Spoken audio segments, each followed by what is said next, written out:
જય શ્રી કૃષ્ણ. સ્વાગત છે તમારું છાયાની વાનગીઓમાં. આજે આપણે બનાવશું વધેલા ભાતમાં દૂધી અને મેથીની ભાજી નાખી અને રસિયા મૂઠિયાનું શાક, જે ગુજરાતી દરેક ઘરોમાં બને છે. તો ચાલો આપણે બનાવીએ. તેને માટે એક વાસણની અંદર એક નાના બાઉલ જેટલા મેં વધેલા ભાત લીધા છે. એને પહેલાં થોડા હાથેથી મેચ કરી લઈશું. આમાં જો તમે ફ્રીજમાં ભાત રાખ્યા હોય તો કલાક પહેલાં બહાર કાઢી લેવાના, જેથી કરીને સરખી રીતે મેચ થઈ શકે. સાથે એની અંદર મેં 100 ગ્રામ જેટલી દૂધી લીધી છે. દૂધીને મેં સરખી રીતે છાલ કાઢી ધોઈ અને ખમણીને નીચોવીને લીધી છે. અને એક નાના બાઉલ જેટલી મેં મેથીની ભાજી લીધી છે. એને પણ મેં ધોઈ અને સાફ કરી લીધી છે. હવે એમાં થોડી કોથમીર, અડધી ચમચી મીઠું, 5 ચમચી હળદર, અડધી ચમચી મરચું, અડધી ચમચી ધાણા જીરું, અડધી ચમચી અજમો, ચપટી ખાવાનો સોડા અને 1 પાવડું તેલ લીધું છે. સાથે આમાં અડધો કપ જેટલો મેં ચણાનો લોટ લીધો છે, એ નાખશું. બધું બરાબર મિક્સ કરી દઈશું. પછી જો જરૂર પડશે તો આપણે વધારે ચણાનો લોટનો ઉપયોગ કરશું.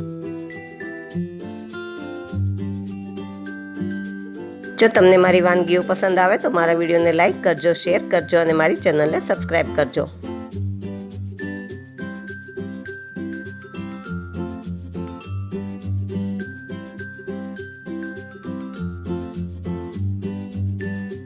હજુ આમાં 3 ચમચી જેટલો વધારે ચણાનો લોટ લઉં છું. બધું બરાબર મિક્સ કરી અને સાઈડમાં રહેવા દેશું. ત્યાં સુધી આપણે બીજી તૈયારી કરીએ.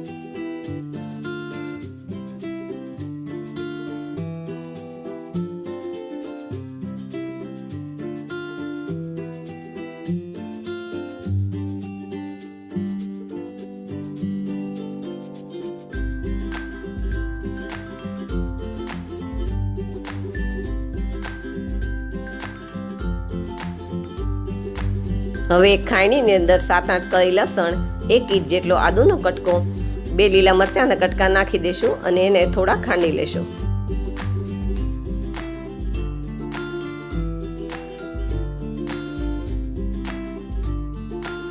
આદુ, લસણ અને મરચાં થોડા ખંડાઈ જાય પછી એમાં 1 ચમચી આખા ધાણા, 1 ચમચી વરિયાળી અને 1.5 ચમચી જેવું લાલ મરચું નાખશું અને એને બરાબર ખાંડી લેશું.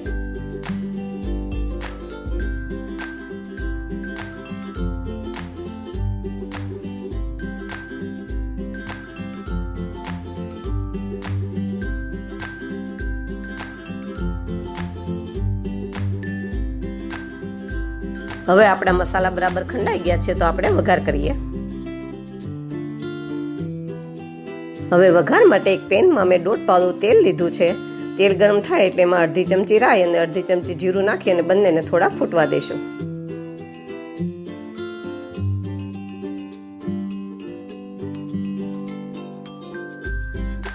હવે રાઈ જીરું ફૂટી જાય પછી એમાં 8-10 કળી મેં આખી લસણની લીધી છે, એ નાખશું. થોડા લીમડાના પાન અને જે આપણે લાલ મરચાંની પેસ્ટ ખાંડીને રાખી હતી એમાંથી 1 ચમચી એ પેસ્ટ નાખશું. થોડું મિક્સ કરી દેશું. પણ મસાલા આપણા દાજી ન જાય એટલે અંદર થોડું પાણી નાખશું અને પછી આ બધા મસાલાને તેલમાં થોડા સાતળી લેશું.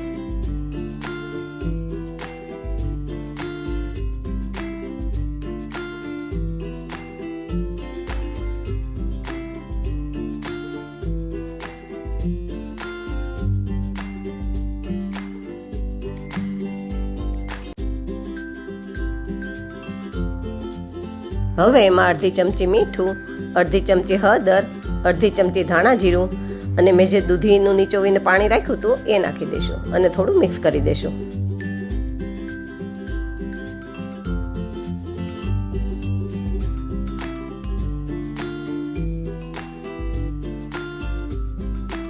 હવે મારી પાસે ખાટી છાશ હતી તો મેં 2 કપ ખાટી છાશ લીધી છે અને 1 કપ પાણી લીધું છે.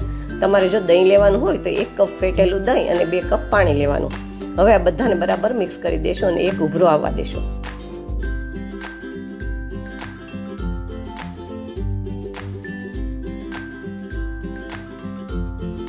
હવે છાશમાં ઉભરો આવી ગયો છે, તો આપણે જે ભાતનું મિશ્રણ તૈયાર કર્યું હતું એમાંથી થોડું થોડું મિશ્રણ લઈ અને બધા મિશ્રણને ઉકળતી છાશમાં નાખી દઈશું.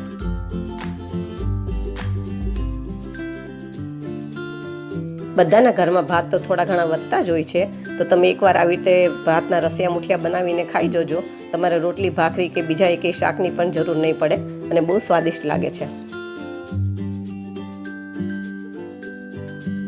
હવે આપણે જે વાસણમાં ભાતનું મિશ્રણ તૈયાર કર્યું હતું એની અંદર થોડું પાણી નાખી ધોઈ અને આમાં નાખી દેવાનું, જેથી કરીને રસો થોડો જાડો થઈ જાય. અને આને હવે હાથે મિક્સ કરી ઢાંકી અને ફક્ત 5 જ મિનિટ ચડવા દેવાનું છે.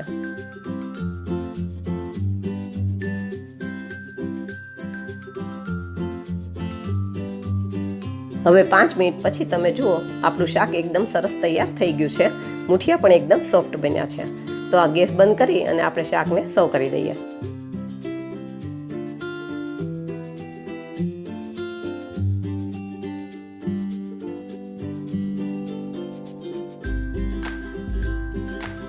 આપણું શાક જોતા જ ખાવાનું મન થઈ જાય એટલું ટેસ્ટી બન્યું છે.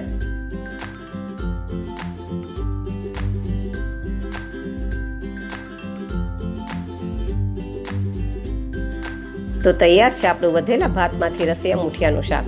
આવી જ નવી વાનગી સાથે ફરી મળશું. Thank you.